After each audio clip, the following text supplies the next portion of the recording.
जी हाँ, सबसे पहले बात करेंगे मेरठ में मुस्लिम नौजवानों की गिरफ्तारी की। हुजूमी तशद्दुद के खिलाफ गुज़िश्ता इतवार को मेरठ में मुनक़िदा जलसे में शामिल होकर वापस लौट रहे मुस्लिम नौजवानों पर हंगामा करने का इल्जाम लगा। गिरफ्तारियों का सिलसिला जारी है। बेकसूर नौजवानों के खिलाफ कार्रवाई को लेकर आज शहर काजी की क़यादत में एक वफ्द ने डीएम से मुलाकात करके मेमोरेंडम पेश करने की कोशिश की, लेकिन जिला इंतजामिया के आला ऑफिसर्स के पास इस वफ्द से मुलाकात करके उनकी बात तक सुनने का वक्त नहीं था। पेश है मेरठ से तंजीर अंसार की ये रिपोर्ट। वो फंसाया जा रहा है, वो फंसाना गलत है। कोई भी निर्दोष आदमी जेल नहीं जाना चाहिए और जो दोषी है वो बचना नहीं चाहिए। तमाम दलों के लोग भी इसमें शामिल हैं, तो एडीएम सिटी ने इंतजार नहीं किया और उठ के चले गए। मेरठ में मुस्लिम नौजवानों की गिरफ्तारी पर उठ रहे सवाल, पुलिस पर बेकसूर नौजवानों के खिलाफ कार्रवाई का इल्जाम। शहर काजी की क़यादत में मौजूद शहरियों का वफ्द पहुंचा डीएम के दफ्तर। पेश की इत्तला के बावजूद दफ्तर में न डीएम थे न एडीएम। क्या मौजूद शहरियों के वफ्द से दूरी बना रहे हैं डीएम? बेकसूर मुस्लिम नौजवानों की गिरफ्तारियों को रोकने के लिए शहर काजी की क़यादत में ये वफ्द डीएम से मुलाकात करने पहुंचा था, लेकिन मेमोरेंडम पेश करने के लिए शहर के ये जिम्मेदार अफराद डीएम से लेकर एडीएम ऑफिस के चक्कर लगाते रहे और मजबूरन एसीएम को मेमोरेंडम पेश करके अपनी नाराजगी जाहिर की। हमारे ऑफिस में डीएम साहब भी नहीं मिले और एडीएम साहब भी किसी मीटिंग में गए हुए थे, तो हमने इसलिए वहाँ जो वहाँ मौजूद अफसर थे उनको विज्ञापन दे दिया है और कह दिया कि वो गवर्नर का नाम दिया है, जिसमें हमने ये मुतालबा किया है कि बेकसूर लोगों को गिरफ्तार न किया जाए और इस मामले की इंक्वायरी कराई। जिन लड़कों को उठाया जा रहा है उन पे वो जो पट्टे पे बजाए जा रहे हैं थानों में, वो गलत है भाई। ये वो कोई क्रिमिनल तो है नहीं, वो कोई उनका रिकॉर्ड ख़राब नहीं है। आप घरों से विकलांग को पकड़ रहे हैं, एक बाहर हैं दुबई गए हुए हैं, उन्हें उनका नाम आ गया अमीरुद्दीन का। ऐसे बहुत से नाम ऐसे हैं जो बहुत ही गलत हैं। तो इस पर प्रशासन नहीं सुनेगा तो हम लोग भी चुप नहीं बैठेंगे। प्रशासन दबाव में है, हमारा खुला रूप से कहना है। आज देखिए, जब कन्वे कर दिया गया है डीएम ऑफिस से एडीएम सिटी को कि ये डेलीगेशन आ रहा है, शहर के मौजूद लोग हैं, वकीलों का डेलीगेशन है, पूर्व मंत्री शामिल हैं, तमाम दलों के लोग भी इसमें शामिल हैं, तो एडीएम सिटी ने इंतजार नहीं किया और उठ के चले गए ऑफिस से। तो हम प्रशासन से ये मांग करते हैं कि निर्दोषों को जो उठा के पीटा जा रहा है और गलत लोगों को छोड़ा भी जा रहा है थानों से पैसे वसूल कर करके, ये सारी चीज़ें बंद होनी चाहिए। इससे माहौल ख़राब हो रहा है। वहीं कार्रवाई के नाम पर बेकसूरों की गिरफ्तारी के खिलाफ अब ऑल इंडिया लॉयर्स यूनियन ने भी आवाज़ उठाते हुए पुलिस कार्रवाई को लेकर तशवीश और शक जाहिर किया है।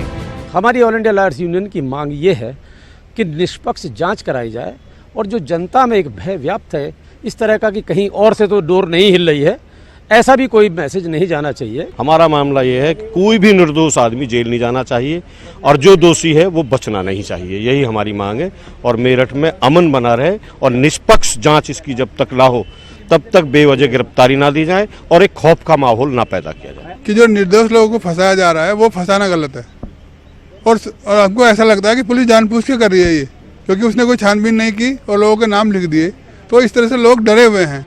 वहीं इस मामले को लेकर पुलिस का साफ तौर पर कहना है कि हंगामा करने वालों के खिलाफ सबूत की बुनियाद पर कार्रवाई की जा रही है। जो भी गिरफ्तारी होगी वो सबूतों के आधार पर, वीडियो फुटेज है हमारे पास और फोटोज है, उसी के आधार पर कार्रवाई होगी। जो वहाँ संलिप्त है उसकी गिरफ्तारी सुनिश्चित की जाएगी।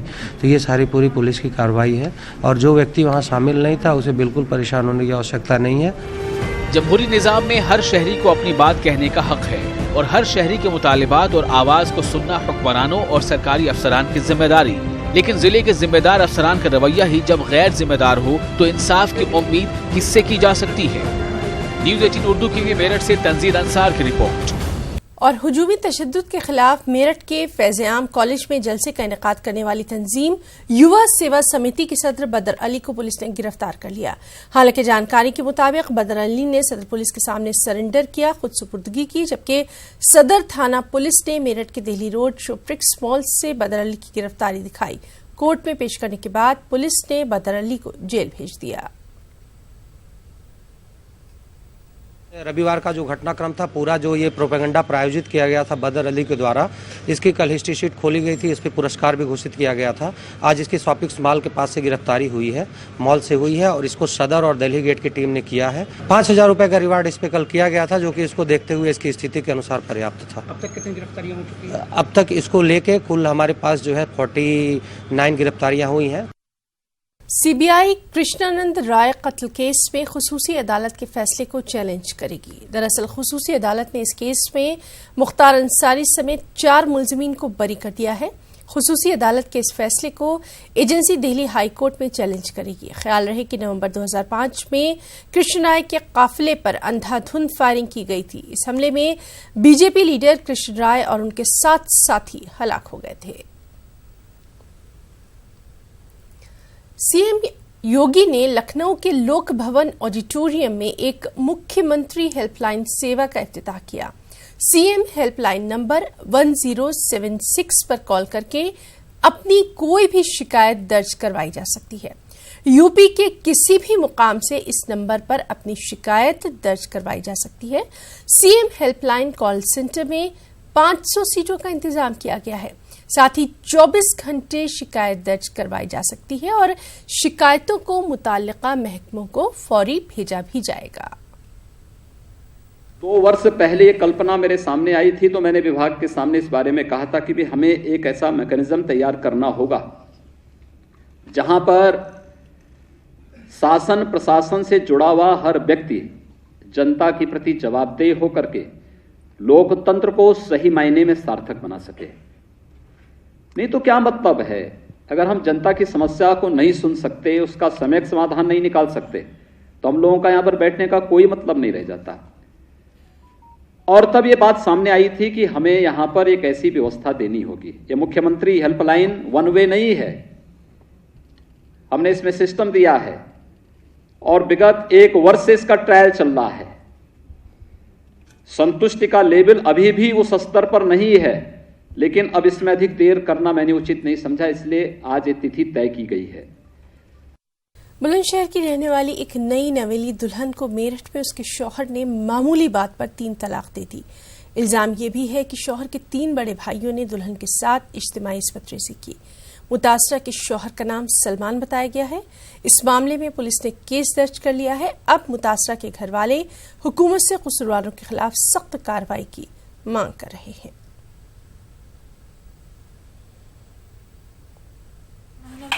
निकाह हुआ सर सलमान के साथ, इसमें भी हटकने की बात है। फिर क्या हुआ? फिर इसने 3 दफा तलाक लगाई इसने, फिर माल मांगा इसने, माल मांग के फिर उसने छोटी सी बात पे तलाक दे दिया। छोटी सी बात में तलाक लगा दिया। फिर मेरी बेइज्जती करी। किसने? जेठ होने 3 ने। ये लड़की को 3 बार तलाक लगवा दिया और कह रही तुझे किसी दीन का भी नहीं छोड़ेंगे। मेरी लड़की किसी दीन की भी नहीं छोड़ी। फिर जेठों ने इसके सामने बुरा काम किया कह तब उनका कलेज सीने पर रखकर कही तेने किसी से कह दी तो हम तुझे मार देंगे, इसे डरा दिया। मेरठ में शादी हो गई वो महिला का इरफान के साथ। अभी महिला हस्बैंड के खिलाफ वो तीनों जेठ के खिलाफ 377 में कंप्लेंट दे दिया। FIR पंजीकृत होगी, आगे जांच के आधार पर कार्रवाई करेंगे। वो सभी कंप्लेंट में है, उसके आधार पर FIR हो गई। जांच में आगे देख करके क्या सबूत मिल रहा है, सबूत के आधार पर कार्रवाई करेंगे। मशरक़ी यूपी की असरदार सियासी शख्सियत मुख्तार अंसारी को CBI कोर्ट से बरी किए जाने पर रियासती हुकूमत ने अपने मुहतात रद्द-ए-अमल का इजहार किया है। रियासत के नायब वज़ीर आला केशव प्रसाद मौर्य ने मुख्तार अंसारी को बरी किए जाने के मामले में अपना रद्द-ए-अमल का इजहार करते हुए कहा कि जेल से बाहर आने वाले जराइम पेश अफराद की सरगर्मियों पर रियासती हुकूमत सख्ती से निगाह रखेगी। उन्होंने ये भी कहा कि हुकूमत ऐसे अनासर पर खास निगाह रखेगी जो कि जेल में रहकर भी गैर कानूनी सरगर्मियां चलाते रहे हैं। बहुत सख्त रहेगी और पुलिस अपराधियों के खिलाफ कहर बन करके टूटेगी। अपराधियों के लिए यह मान के चलें कि उनके बुरे दिन आ गए हैं। जो जेल में बैठ करके भी अपराध करवाते थे, वहाँ पर भी पूरी तरह से नज़र है और ना आप जेल के अंदर बैठ करके ना जेल के बाहर रह करके कोई अपराधी अगर गलती करेगा तो उसको कठोरतम सजा दी जाएगी। ये यूपी को तो बहुत अधिक उम्मीद है और हमें पूरा भरोसा है कि उम्मीद के अनुसार हमें बजट के माध्यम से जो हिस्सा मिलना चाहिए उससे ज़्यादा मिलेगा। और केवल यूपी को नहीं बल्कि पूरे देश को उम्मीद है आदरणीय मोदी जी पर। वह उम्मीद और विश्वास ही 303 अकेले बीजेपी को और 350 से अधिक सीटें एनडीए को जनता ने देने का काम किया है। इसलिए जो काम अभी तक हो रहे हैं वह अच्छे हो रहे हैं। मेरठ में आज जमीयतुल उलमा हिंद शहर यूनिट के जिम्मेदारान ने एसएसपी से मुलाकात करके आज़मीन हज के हिफाजती इंतजामात को लेकर एक मेमोरेंडम पेश किया। हुजूमी तशद्दुद की बढ़ती वारदातों और गुज़िश्ता साल ही मगरबी यूपी में कई आज़मीन हज से बदसलूकी के मामले के पेश नज़र जमीयतुल उलमा हिंद ने पुलिस से एहतियाती कदम उठाने की ये अपील की है। इसमें मुतालबा ये है कि इस किस्म के जो वारदातें हो रही हैं, घटनाएं हो रही हैं, इन घटनाओं को रोका जाए और इन घटनाओं के करने वालों के खिलाफ एक कानून ऐसा बनाया जाए कि जिससे आइंदा फिर वो ऐसी हरकत ना कर सकें, क्योंकि ये जो कुछ है बहुत बुरा हो रहा है। बल्कि अभी हाल के अंदर 3-4 रोज़ पहले तो गैर मुस्लिम भी के साथ भी ये हरकत की गई है। मुसलमानों के साथ तो करी जा रही है बल्कि गैर मुस्लिमों के साथ भी की जा रही है। इस्लामी स्कॉलर और दानिश्वर ये मानते हैं कि हुकूमत के मनफी नजरियात और रवैये के सबब बड़ी अक़लियत मसाइल से दो चार है, खौफ के साए में अपनी जिंदगी गुजार रही है। अफसोसनाक पहलू ये भी है कि वो महकमे और इदारे भी नफरत और तासुब की जद में आ गए हैं जिन्हें दस्तूर और जमहूरियत का जामिन समझा जाता है।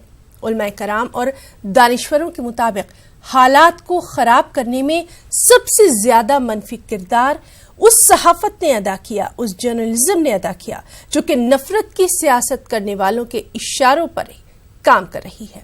पेश लखनऊ से तारिक कमर की ये खास रिपोर्ट। दारुल उलूम फिरंगी महल में मौलाना खालिद रशीद फिरंगी महली की क़यादत में मुनक़िदा मीटिंग के बाद जिन ख्यालात का इजहार किया गया उनसे ये अंदाजा लगाना बिल्कुल भी मुश्किल नहीं कि उलमाए कराम और दानिश्वर ये मानते हैं कि मुस्लिम तबका खौफ के साए में जिंदगी की जद्दोजहद कर रहा है। मौलाना खालिद रशीद फिरंगी महली के मुताबिक अरबाब सियासत को जो करना चाहिए उसके बरक्स सुलूक दूसरी बड़ी अक्सरियत के साथ किया जा रहा है। पूरे मुल्क में मुसलमानों के साथ साथ जो गैर मुस्लिम हैं उनमें वो भी काफ़ी तशवीश में मुब्तला हैं।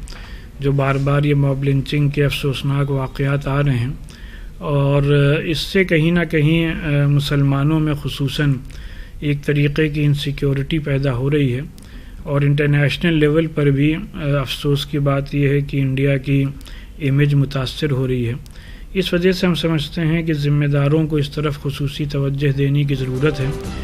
कहा तो ये भी जा रहा है कि अरबाब इक़्तिदार से तो कोई तवक्को ही नहीं है। अब लोगों का यकीन अदलिया से भी उठने लगा है। अमली इक़दामात किए जाएं, सिर्फ ज़बानी नहीं। और इस सिलसिले में जो भी मॉब लिंचिंग के वाक़यात पेश आ रहे हैं उसमें इस टाइप की कानून साजी की जाए कि इस टाइप की वारदातों को दहशतगर्दी के कानून के तहत अगर लिया जाए और दहशतगर्दी के कानून के तहत जो कसूरवार हैं उनके ख़िलाफ़ एक्शन लिया जाए तो हम समझते हैं कि इस पर रोक लगाई जा सकती है। कि मीडिया के रोल से भी लोग बहुत परेशान हैं और बड़े फ़िक्रमंद हैं कि मीडिया ऐसा लगता है कि बाइस्ड हो गया है, उसमें एक अच्छी खासी तादाद और बड़े पैमाने पर शायद ऐसी ताकतों के साथ खड़ा हो गया है कि जिनके साथ खड़े होने में मुल्क का और समाज का मुफाद नहीं है। हुकूमत के जिम्मेदारों को चाहिए कि अक़लीती तबके के लोगों को अदम तहफ़्फ़ुज़ के एहसास से निकालने के लिए सिर्फ बयानबाजी न करें बल्कि अमली इक़दामात करें। दहशतगर्दी के नाम पर बेगुनाहों को ज़दकूब करने के बजाय सरेआम कत्ल करने वाले लोगों को दहशतगर्दी के ही ज़ुमरे में रखें ताकि मुल्क और मुल्क के दस्तूर के साथ साथ अक़लियतों को भी तहफ़्फ़ुज़ फराहम किया जा सके। न्यूज़ 18 उर्दू के लिए लखनऊ से तारिक कमर की रिपोर्ट। राहुल गांधी के बाद अब तेजस्वी यादव ने भी अपने इस्तीफे की पेशकश कर दी है। बताया जाता है कि तेजस्वी के इस्तीफा देने पर आरजेडी के सभी एमएलए इस्तीफा दे देंगे। आरजेडी अरकान असेंबली ने अहम मीटिंग में ये फैसला लिया। बिहार में इन दिनों मुख्तलिफ मामलात पर सियासत उरूज पर है। मानसून के इजलास में हिज़्ब इख्तिलाफ हुकूमत पर सख्त तनकीदें हैं। आज ऐवान में हिज़्ब इख्तिलाफ ने बिहार को खुशहाली से मुतासर रियासत करार देने का मुतालबा किया। हिज़्ब इख्तिलाफ की तहरीक इल्तिवा की तजवीज़ को नामंजूर कर दिया गया। दूसरी जानिब मानसून सेशन के 5वें दिन तेजस्वी यादव भी बिलाखिर असेंबली में दिखाई दिए। राबड़ी देवी ने नीतीश हुकूमत पर हर मसले पर सियासत करने का इल्जाम लगाया है। उन्होंने कहा कि किसान खुश्क साली से मुतासिर है, गरीब बच्चों की मौत हो रही है, लेकिन हुकूमत है कि आम बांट रही है। आरजेडी की काउंसलर्स ने भी हुकूमत के खिलाफ जबरदस्त हंगामा किया।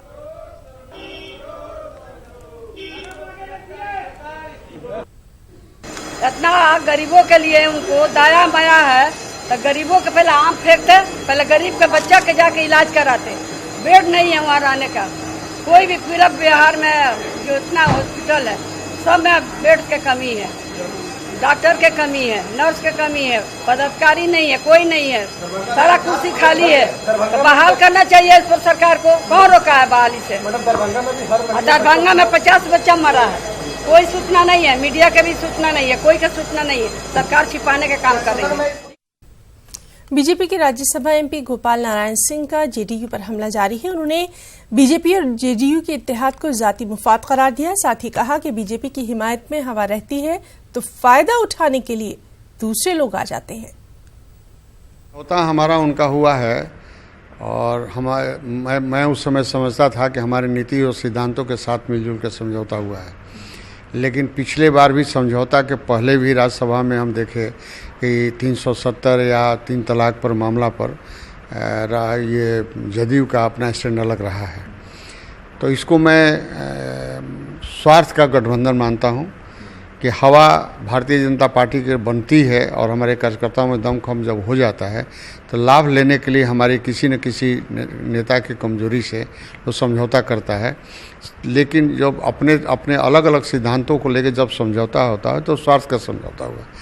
देखिए, दुर्भाग्य है बिहार कि बिहार में लगभग हम लोग मिली जुली सरकार होते हुए, चाहे आरजेडी की सरकार हो या नीतीश के साथ हमारी संबंध रहे हो, लगभग 30 साल गुजर गया। अभी तक बिहार की मेडिकल के बारे में कोई किसी की चिंता हुई नहीं। और पिछले लगातार 5-7 सालों से मैं देख रहा हूँ कि एमसीआई जो है हमेशा बिहार सरकार को वार्न करती रही कि आपके मेडिकल कॉलेज में काफ़ी सीटें खाली हैं, आप उसको भरने की कोशिश नहीं कर रहे हैं। और ये लोग हमेशा कई बार एडमिशन उसने रोका भी, लेकिन हमेशा चीफ सेक्रेटरी के एफिडेविट पर एमसीआई को गारंटी देते हैं और उसके बाद अपने यहाँ एडमिशन लोगों को लेते हैं। लेकिन उसके बाद भी बहाली प्रक्रिया पर और डॉक्टरों को जुटाने के लिए या हमारे यहाँ मेडिकल कॉलेज की संख्या कैसे बढ़े उसके बारे में इन लोगों को कोई चिंता नहीं रही है। हम लोगों की सोच में कमी है। हमारे बिहार की जितनी राजनीतिक पार्टियाँ हैं सिर्फ कुर्सी पर बैठना जानती हैं, मिनिस्टर बनना जानती हैं, लेकिन बिहार की समस्याओं का समाधान नहीं चाहती है और बिहार की समस्याओं के बारे में किसी को चिंता भी नहीं है। सिर्फ कुर्सी पर बैठना, उनकी और सरकार में बैठे रहना और आनंद भोगना, इतनी ही चिंता है। बाकी अगर सभी लोग मिल के बिहार में चिंता करते तो ये सब समस्या खड़ी नहीं होती। और वहीं जेडीयू के जनरल सेक्रेटरी केसी त्यागी ने गोपाल नारायण की तमाम बातों का जवाब दिया और कहा कि वो हमारी ताकत को जानते हैं, हम जिसके साथ होते हैं हुकूमत हमारी ही होती है।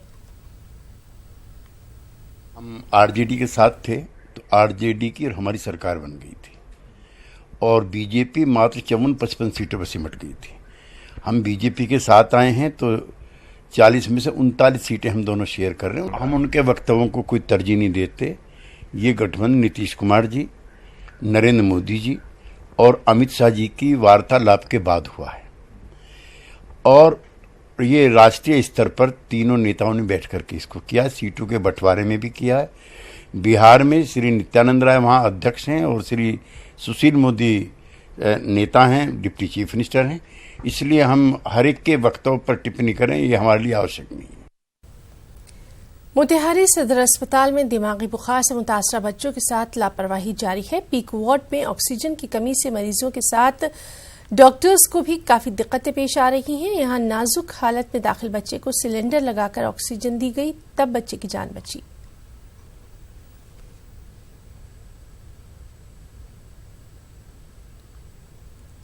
बीच बीच में ऑक्सीजन की कमी होती है। एक्चुअली पाइपलाइन हमारा ठीक है, उसमें ऑक्सीजन सिलेंडर बार बार चेक करके लगाना होता है। कभी कभी उसमें कमी ऑक्सीजन सिलेंडर चेक नहीं होने पे तो खत्म हो जाता है। तो ऑक्सीजन अभी बाहर से लगाया है पाइपलाइन में, तो पाइपलाइन के लिए बोला गया है मैनेजर को, तो वो व्यवस्था कर। हुजूमी तशद्दुद मामले में सुप्रीम कोर्ट ने आज तौहीन अदालत की अर्जी पर जल्द समाअत से इनकार कर दिया। कोर्ट रियासतों के खिलाफ दाखिल तौहीन अदालत की अर्जी पर जल्द सुनवाई नहीं करेगा, बल्कि आम मामलों की तरह ही अर्जी पर समाअत होगी। अर्जी गुजार ने कोर्ट से जल्द समाअत की अपील की थी। अर्जी गुजार ने कहा था कि सुप्रीम कोर्ट के हुक्म के बावजूद रियासती हुकूमतें हुजूमी तशद्दुद रोकने में नाकाम रही हैं। जमीयत उलमाए हिंद के सदर मौलाना अरशद मदनी ने कहा कि हुजूमी तशद्दुद एक मजहबी मसला है, जिसमें मजहबी बुनियाद पर लोगों को तशद्दुद और बर्बरियत का निशाना बनाया जा रहा है। इसलिए तमाम और बिलखुसूस खुद को सेकुलर करार देने वाली सियासी पार्टियों को मैदान अमल में खुलकर सामने आते हुए इसके खिलाफ कानून साजी के लिए अमली इक़दाम करना चाहिए, क्योंकि सिर्फ मजम्मती बयान ही काफी नहीं है। जमीयतुल उलमाए हिंद की मजलिस आमला के इजलास से खिताब के दौरान मौलाना अरशद मदनी ने इंतबाह देते हुए कहा कि हिंदुस्तान में किसी एक नजरिए और मजहब की बालादस्ती चलने वाली नहीं है।